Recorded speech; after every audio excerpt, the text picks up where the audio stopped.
आचार्य गर्ग कहते वसुदेव के सामने, वसुदेव, सबसे पहले तो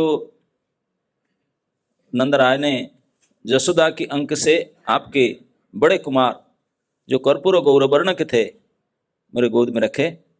उनके बारे में बताने के बाद में उन्होंने दूसरे कुमार जो आपके छोटे कुमार है वसुदेव जो बता रहे हैं, रोहिणी के गोद से लेकर के मेरे अंक में रखे।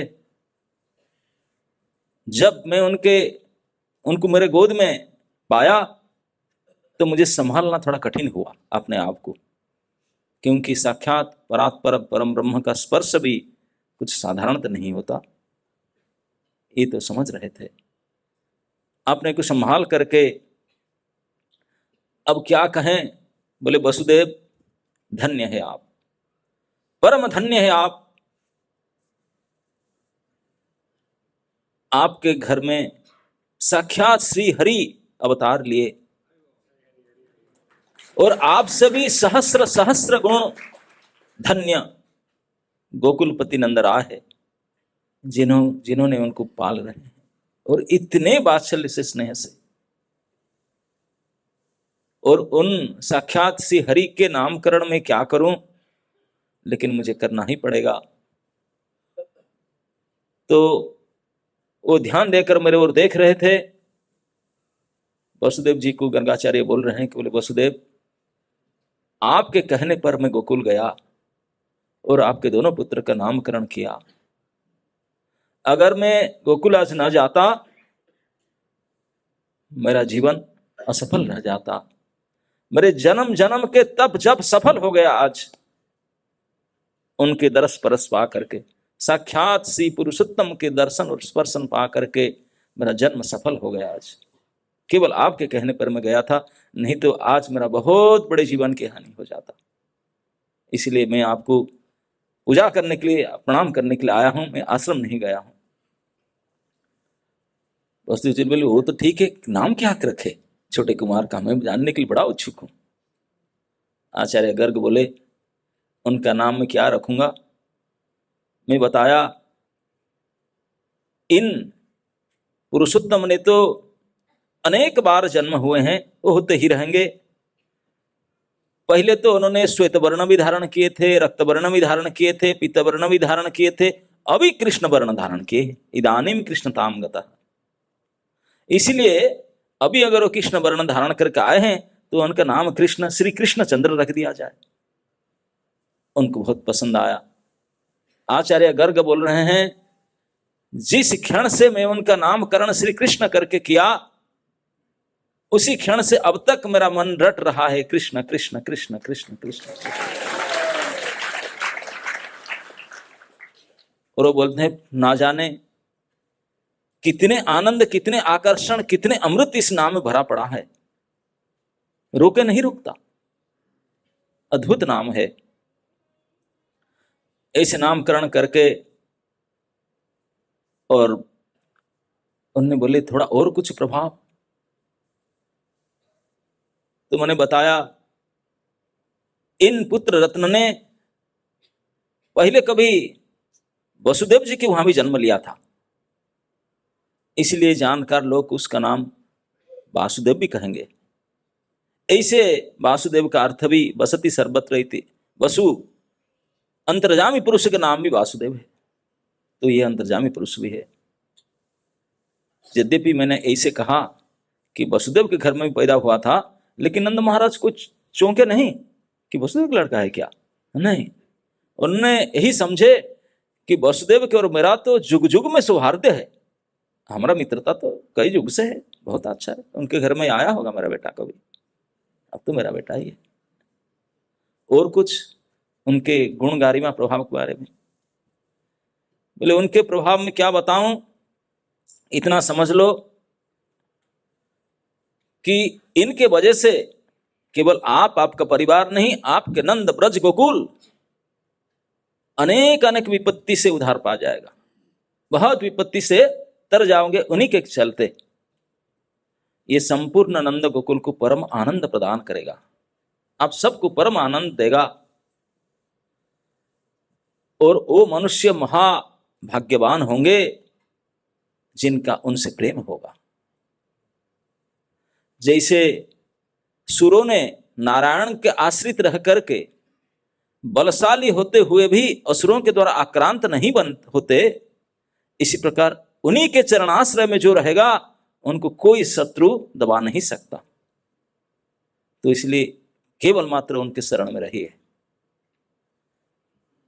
और कुछ उनके बारे में आगे क्या बताऊं? उनके श्री वैभव, बल, विक्रम, प्रभाव आदि के बारे में तो जो मेरा मन में आता है वाणी उसको बोलने में समर्थ नहीं है। केवल इतना मैं कहता हूं कि उनके तुलना में बल, विक्रम आदि में, रूप गुण आदि में केवल श्री नारायण ही कुछ हद तक समान हो सकते हैं, बाकी किसी का तुलना ही नहीं। नंद बाबा सोचने लगे मैं तो नारायण की पूजा करता ही हूँ शालग्राम की, उनकी कृपा से तो ये पुत्र रत्न प्राप्त हुआ है, नारायण की कृपा ही है। लेकिन गर्गाचार्य बोले उनके तुलना में नारायण ही कुछ हद तक माने जा सकते हैं, लेकिन वो उनको ही समझ में आया। तो इसलिए हे नंदराय, मैं आपको अनुरोध करता हूं इस पुत्र रत्न को आप सर्वोत भाव ने सुरक्षा प्रदान करो, उनको पालन लालन करो। नंदराय बोले मेरे पूरे गोकुल, संपूर्ण गोधन, मेरा सर्वस्व इनके चरण में न्यौछावर है, और क्या चाहिए, एक ही तो मेरा है। और इतने परम आनंदित होकर के श्री नंदराय ने प्रणाम किए रोते रोते, और बोले कि कुछ दक्षिणा आपको देना चाहता हूं, जो आप चाहें, धन, रत्न, गो इत्यादि। लेकिन गर्गाचार्य बोले मैं मना किया, बोले नहीं, मैं जैसे आया अकेले इसे अकेले जाना, तो कुछ लेकर नहीं जाऊंगा। यहां तक कि मुझे विदा करने के लिए आप गोष्ठ से बाहर भी नहीं जाएंगे मेरे साथ, क्योंकि बिल्कुल पुत्र के भविष्य के लिए, कंस के दौर अत्याचार से बचने के लिए बहुत आवश्यक है गुप्त रखना। मेरा यहाँ आना, ये नामकरण, ये सारे विशेष रूप से गुप्त रखना है, किसी को नहीं बताना। नंद महाराज समझ गए, सश्रुलोचन में प्रणाम किए, दंडवत प्रणाम किए। दोनों माताओं ने दोनों बालकों को गर्गाचार्य के चरण में सुला दिए, और दोनों माताओं ने प्रणाम किए, और गर्गाचार्य ने विदाई लिए।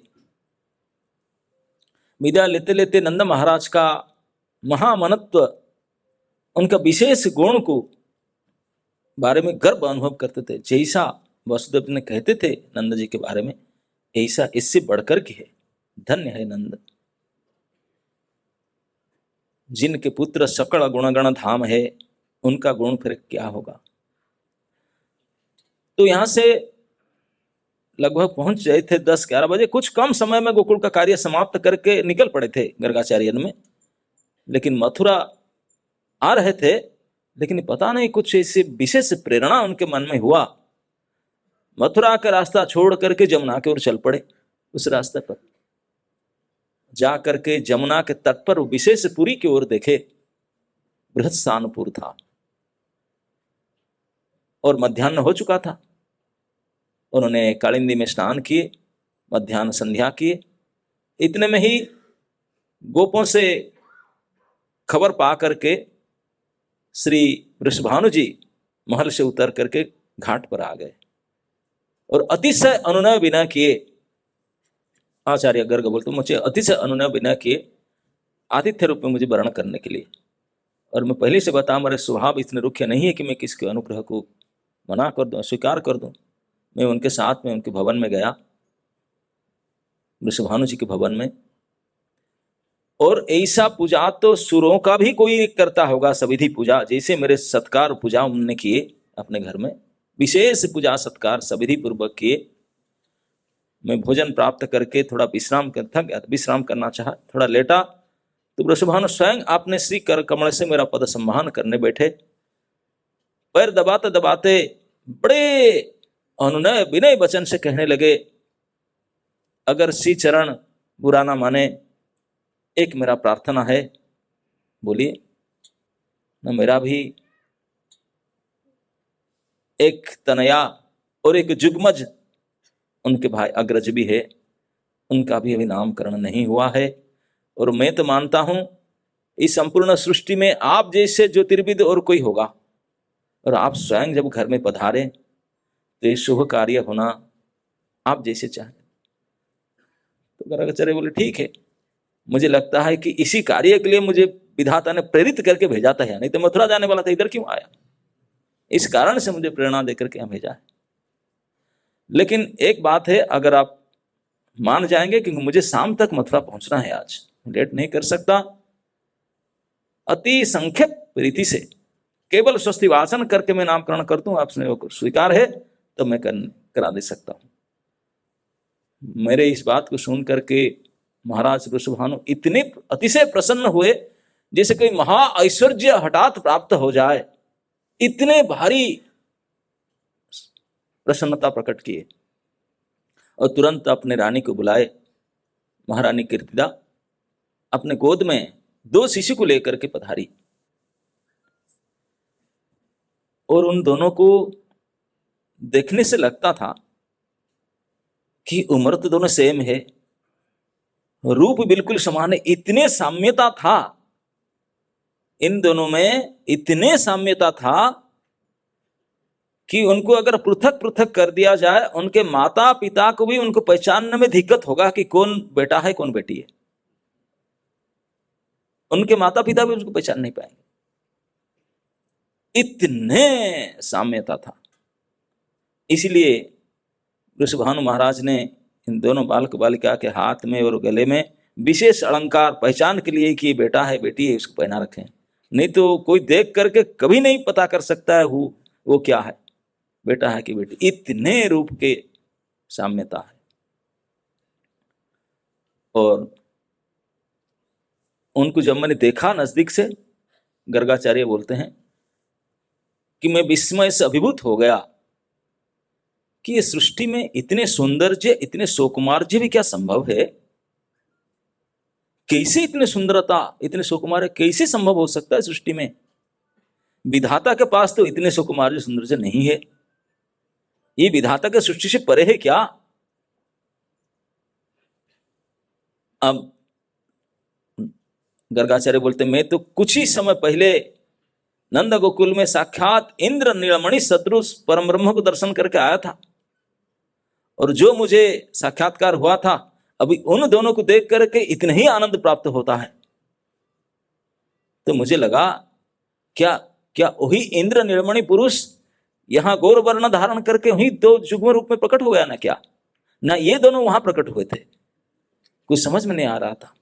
आचार्य गर्ग को ध्यान के सहारा लेना पड़ा। ध्यान लगाया उन्होंने, ध्यान लगा करके देखे कि समझ नहीं आया, इतने एकात्मता, इतने अभेद समझ नहीं आया। केवल इतने ध्यान के फल निकला कि ये जो बालक यहां बालक के रूप में है और वहां जो इंद्र नीलमणि बालक देखे थे, ये दोनों पूर्ण सच्चिदानंद घन है। और जो बालिका है वो तो ह्लादिनी के अधिष्ठात्री देवी है, आराधिका है। तो अब वृषभानु जी ने रोहिणी देवी के अंक से कुमार को लेकर के दिए उनको। अब स्वस्ति वाचन करके कुमार को लेकर के बोले, हे वृषभानु जी, जैसे आप नंदराय के अभिन्न सखा है, आपके कुमार भी श्री नंदन के अभिन्न सखा होगा, उनके भी नित्य सखा होगा। नाम तो बता दीजिए। बोले, नंदराय के यहां जो बड़े कुमार है उनका नाम है बल, और उन्हीं के साथ रूप गुण में सादृश्य रखता है ये कुमार, इसलिए उनका नाम भी सुबल होगा।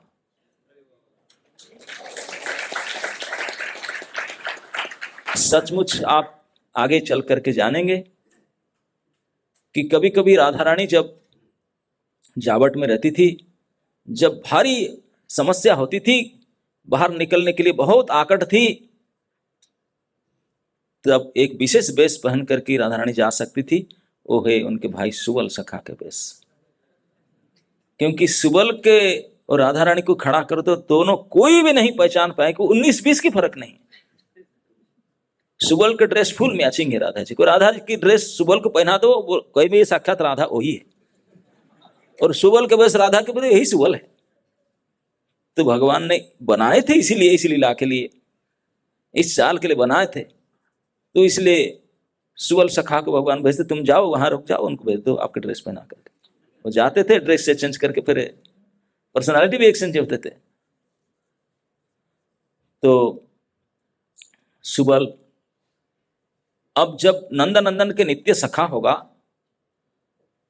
तो उनके गुण गारिमा का क्या कहें। नंदनंदन जैसा ही है, उन्हीं का ही है, इतने ही गुण, इतने ही शील, इससे ही स्वभाव। केवल इतना है कि नंदनंदन सांवला है और ये गोरा है, इसलिए मैं बल का साथ रखा, बलराम है, लेकिन है उन्हीं के अभिन्न सखा।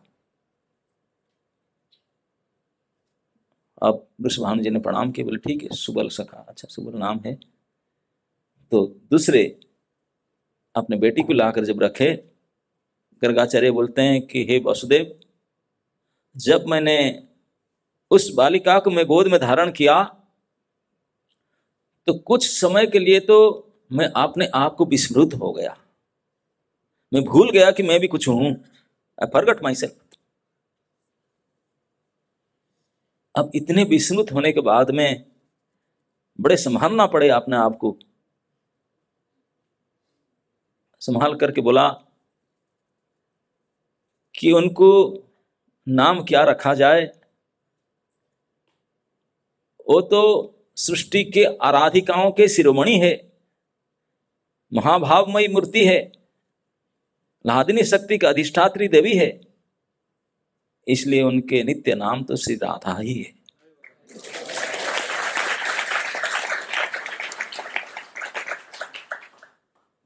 और कीर्तिदा माता ने पूछने लगी, गोसाई जी उनके शील के बारे में बताए।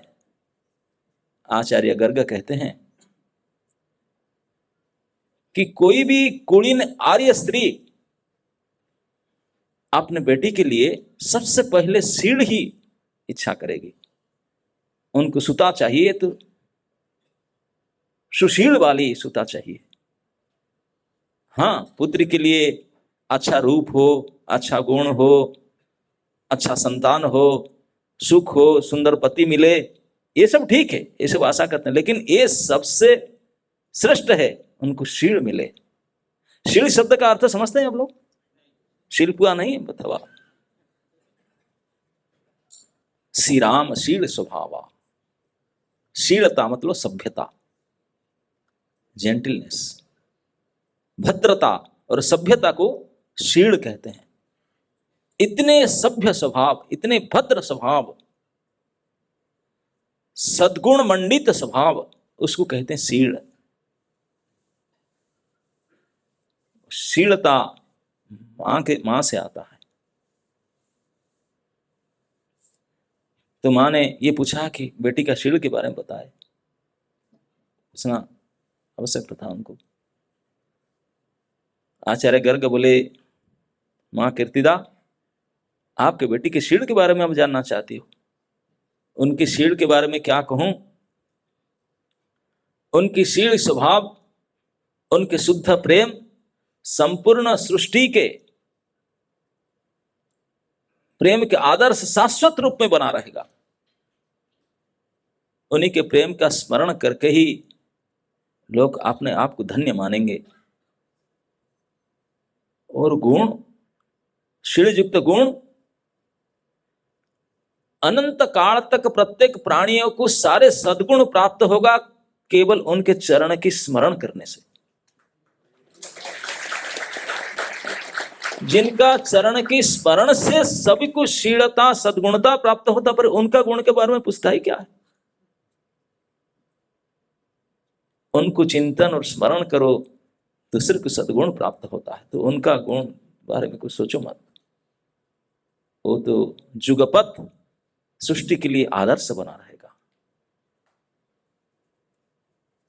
अब वृषभानु जी पूछे, आचार्य जी उनके विवाह? आचार्य गर्ग जानते थे ये प्रश्न आने वाला है कि किसी का कन्या हो, माता पिताओं का यही चिंता रहता है, ये सुचिंता की दुश्चिंता पता नहीं, लेकिन चिंता तो ही रहता है कि उनके शादी कैसा होगा, स्वाभाविक है। तो पूछे उनके विवाह के बारे में। आचार्य गर्ग बोले उनके विवाह के बारे में आप जानना चाहते हैं, लेकिन कुछ ऐसे बात होता है जो सबके सामने नहीं कहा जा सकता, मैं एकांत में वृषभानुज को बताऊंगा। तो वृषभानु ने बोले चलिए आचार्य। तो एकांत कक्ष में ले गए। यद्यपि उनको पता था जो मैं बताऊंगा वो कृतिदा रानी को बता ही देंगे, ये तो मुझे पता था, लेकिन इन दो जुग्म पुत्र और कन्या जो नन्हा शिशु के नाटक कर रहे हैं, उनको मैं कैसे शिशु समझने का भ्रम कर सकता हूं, गलत कैसे कर सकता हूं? ये तो साक्षात सच्चिदानंद घन मूर्ति है। तो इसलिए एकांत कक्ष में जब वृषभानु जी पूछे तो उनको बोले कि मैं यही कहा कि आपके तनया श्री नंदन के चीर नित्य सहचरी है। तो वृषभानु बोले आप विवाह आप करा दे। बोले मैं कैसे करा दूं, ये सौभाग्य तो साक्षात सृष्टिकर्ता ने आपने लिए रिजर्व रखे हैं, वो भी समाज के सामने नहीं। अरे नित्य आदि दंपति का विवाह कैसे? क्योंकि समाज में विवाह उनका नहीं होना चाहिए जो नित्य दंपति है। नित्य दंपति समझते ना, ये तो कभी ऐसा समय नहीं था जब वो पति पत्नी नहीं थे, कि होगा ही नहीं ऐसा समय, फिर उनका शादी क्या होगा? जो ऑलरेडी पति पत्नी है, नित्य है। तो इसलिए इस परक्या रस के लिए ही, ये भाव के लिए ही फिर भी ब्रह्मा जी ने आकर के करके जाएंगे। तो वसुदेव जी जब सुने इस बात को तो पूछे अच्छा, मतलब मेरा छोटा कुमार का वृषभानु तनया के साथ विवाह होगा, वही मेरे पुत्र वधु बनेगी? तो आचार्य गर्ग बोले वो तो होगी, लेकिन आपके पुत्र वधु नहीं होगी, आप उसको अपने बहू के रूप में देख नहीं पाओगे। क्यों? आप तो बोलते हैं कि नित्य सचिन, वो तो है, लेकिन कुछ ऐसा ही होगा, आप उसको अपने बहू के रूप में देख नहीं पाओगे। ये स्पष्ट नहीं बताए। उसका कारण था क्योंकि ब्रजेश्वरी ब्रज त्याग नहीं करेगी और वे ब्रज छोड़ के चले जाएंगे, मथुरा जाएंगे, फिर द्वारका जाएंगे, वहां जाकर खाता ओपनिंग करेंगे शादी का, और इतने शादी करेंगे कि एक देश बढ़ जाएगा।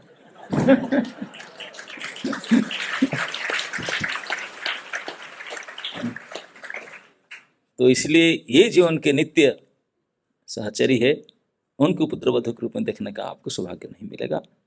विवाह तो ब्रह्मा जी ने करेंगे, लेकिन वो भी अपने हिसाब से कर लेंगे, नहीं?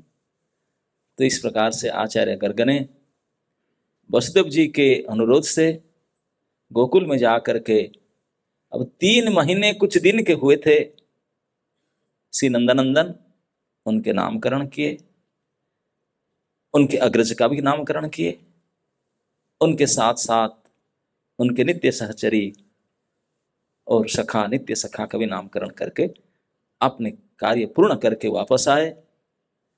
श्री नंद गोकुल में नंदनंदन जब अपने लीला करते थे तो इसे कोई महीना पक्ष नहीं था जहाँ के उत्सव भी ना हो ही रहा था। अब मैं कल बताया था औथानिक लीला हुआ था, इसमें सकटभंजन हुआ, अब 3 महीना के हुए तो नामकरण हुआ, तब 4 महीना के हो गए। आजकल के माताओं को तो पता नहीं, लड़कों को कुछ संस्कार ऐसे होना भी चाहिए, ये सब कृष्ण लीला से पता चलता है। पहले जन्म में ये सब संस्कृति था, संस्कार था। 4 महीने संतान को होने के बाद में उनको सूर्य दर्शन कराया जाता है, जानते नहीं? ये एक उत्सव होता है। सन को नहीं देखते ना, घर में ही रहते हैं, धूप को कभी धूप उनके ऊपर गिरता ही नहीं। 4 महीने के बाद धूप में आते हैं शिशु, ये संस्कार है एक भास्कर दर्शन संस्कार, सूर्य दर्शन संस्कार। 4 महीना के जब हो गए थे नंदनंदन, उस दिन भी नामकरण कार्तिक में हुआ था, क्योंकि भाद्रपद में, भाद्राष्टमी में भगवान आए थे, और 3 महीना का कार्तिक होता है, कार्तिक अष्टमी। और 4 मार्गशीर मास में 4 महीने के बाद रविवार के दिन आदित्य वासर, आज भी रविवार है, उस दिन सूर्य पूजा होता है। तो भास्कर दर्शन का तिथि आया, महर्षि शांडिल्य ने तिथि निर्धारित किए, इस आदित्य वासर रविवार के दिन मार्गशीर्ष के तिथि मास में उनको घर से बाहर लाया जाए आंगन में, और भगवान भास्कर उनको दर्शन करेंगे। वो दर्शन नहीं करेंगे, भगवान भास्कर अपेक्षा किए हैं, तभी से मेरा सौभाग्य कब खुलेगा, मैं दर्शन करूंगा। भगवान भास्कर दर्शन लालायित थे, इसके लिए तैयारियां होने लगा। 4 महीना वाला फेस्टिवल चतुर्थ मास में पूरे ब्रजमंडल में आज अरुण वर्ण के लाल पीले कलर के बितान बिछा गया। सभी के घर के सामने करवीर पुष्प लगा। करवीर पुष्प जानते हैं, लाल फूल होता ना। और जितने ब्रजवासी सब जबा कुसुम संकासम, जबा कुसुम देखे, दिल्ली वाले सब गुड़ पर नहीं, कोई पेड़ पौधा भी जानते नहीं, क्या समझेंगे आप? भारतीय संस्कृति तो यही सब है, वृक्ष के नाम सब देख करके बताते हैं, आप पेड़ पौधे देखेंगे नहीं। किसी ने मुझे बता रहा था, बोला दिल्ली में सबसे ज्यादा ब्रिज है लेकिन पानी बिल्कुल नहीं है। कोई नदी नहीं है, सबसे ज्यादा ब्रिज है।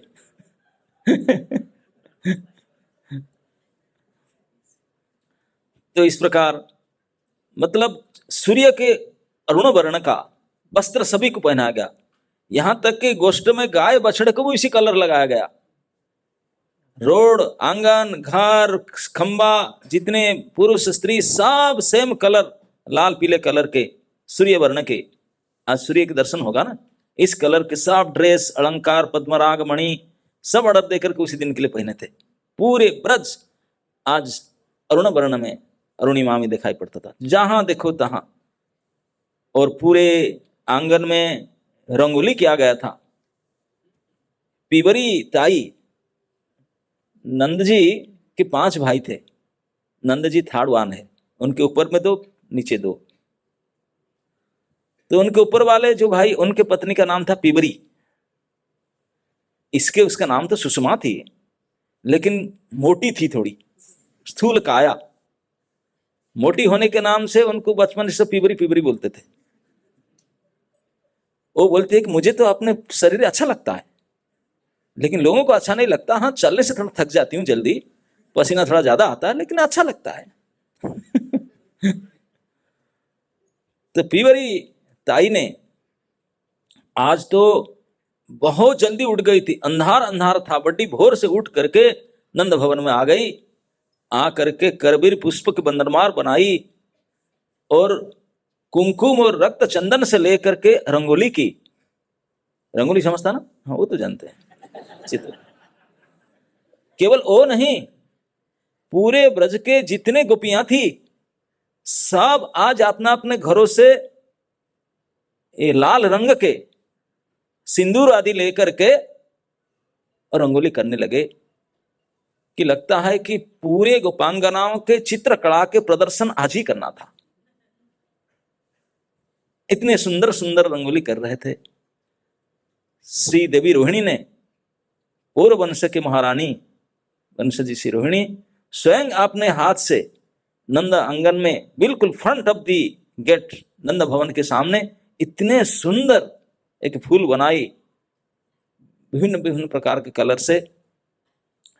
और पीवरी ताई तो पहले से आ गई थी, और आज वो भी लाल वस्त्र और अलंकार पहनकर आई थी।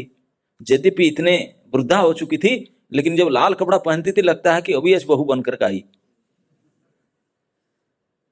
तो श्री रोहिणी भाभी ने नीलमणि को गोद में लेकर के आए और आकर के ताई के गोद में दे दिए, क्योंकि व्यस्तता है। सभी लोग आज, यहां तक कि ऋषि मंडली, शांडिल्य ऋषि भी सूर्य उदय से पहले, क्योंकि सूर्य पूजा करना है ना, तो पहले आना होगा, आ करके ऑलरेडी गणपति पूजन घट स्थापन कर चुके हैं। अब नंदराय को बोले स्नान तान कर रेडी हो जाओ, सूर्य उदय होते ही अर्घ्य देना है, सूर्य अर्घ्य देना है। और नीलमणि को ले आए। सुबह सुबह पीवरी ताई गोद में लेकर बोलती, ओहो हो, इतने सुकुमार इतने नवनीत कोमल शरीर, नवनीत मतलब उनके शरीर तो मेल्ट हो जाएगा, माखन जैसा है ये नवनीत कोमल शरीर है, ये कैसे सूरज की ताप सहन सकेगा, है ना नहीं। यद्यपि सूरज वो था पौष मास का, पौष मास में थोड़ा ठंडाई भी रहती, ठंडी रहती है, और ठंडी के समय सूर्य किरण थोड़ा अच्छा लगता है ना, धूप में सब बैठते हैं जाकर, घर में कोई नहीं बैठता, ऐसी फैसी तो ठप हो जाता है, इनएक्टिव सब धूप में जाकर बैठते हैं, तो धूप अच्छा लगता है, लेकिन फिर भी इतने सुकुमार शरीर वो कैसे धूप को सहन करेगा। उनको कष्ट होने लगा पीवरी ताई को, लेकिन जो भी हो नंदराय आए और भगवान भास्कर उदित होते ही उनको अर्घ्य दान किया गया। अभी उनको घर में ले गई थी पीवरी ने, ना ना ना ना, ना अभी इसके सुकुमार को, तो महर्षि शांडिल्य बोले कि जब सूर्य के उदय होता है, उनके अरुणिमा जब छूट जाते हैं, लालपन छूट करके उज्ज्वलता आता है, तभी कुमार को बाहर लाना है। श्री नंदराय कहा करते हैं कि सूर्य सबसे मंगल है, सूर्य दर्शन भी मंगल है, और शरीर में अगर सूर्य रश्मि पड़े तो विटामिन डी ही होता है, तो आजकल डॉक्टर भी कहते हैं विटामिन डी अगर बनता है तो सूर्य किरण से बनता है कि नहीं। तो हमेशा घर में रहे, शिशु को अर्षा घर में रखा रहे, आंगन में धूप में नहीं लाए तो उनको पृष्ठ कैसे होगा, अंग प्रत्यंग, विटामिन डी कैसे मिलेगा, हड्डी अस्थि ऐसे पोषण कैसे होगा।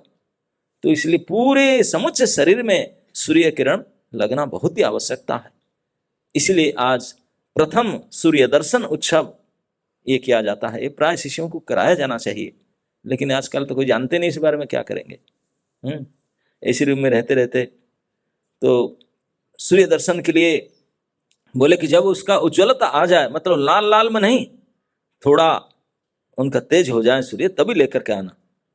बोलते हैं ये कैसे सहेगा, हाँ ये बड़े कठोर है, ये एक बार पहले पहले जब लाल लाल है तब चल जाए, लेकिन जब प्रकाशित हो जाए तब ये बच्चा कैसे सहेगा। लेकिन विधि यही है। तो उनको लाया गया और बोलते हैं देवरानी, पीवरी बोलते हैं कि उनकी देवरानी जसोदा है, वो भी बिल्कुल जवा फूल की तरह, जवा बोलते हैं मंदार पुष्प, मंदार जानते हैं लाल फूल होता है, हाँ। वो पुष्प की कलर के साड़ी पहनी हुई थी और सभी इस रंग के पहने हुए थे। नंदराय भी कसाय वस्त्र धारण किए थे, सैफरन कलर वो भी पहने थे उस दिन।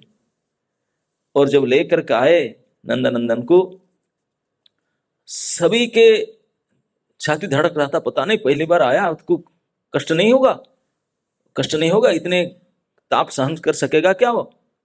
लेकिन वो जैसे आया, इतने सारे रंग बिरंगी फूल और इतने सारे चित्र कड़ाए रंगोली बने, तो इतने अच्छा लगा, हाथ पर उछाल करके किलकारी लेने लगा,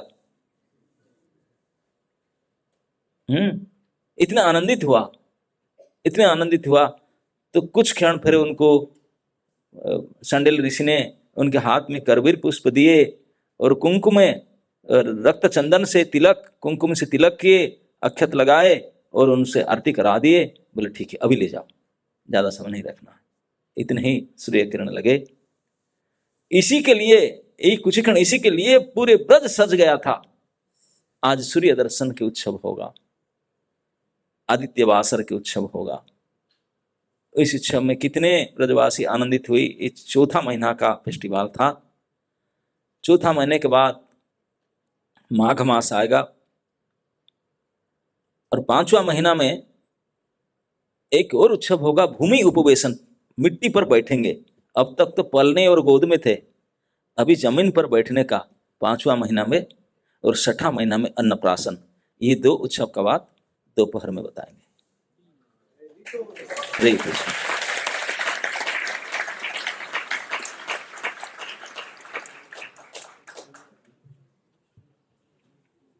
क्वेश्चन।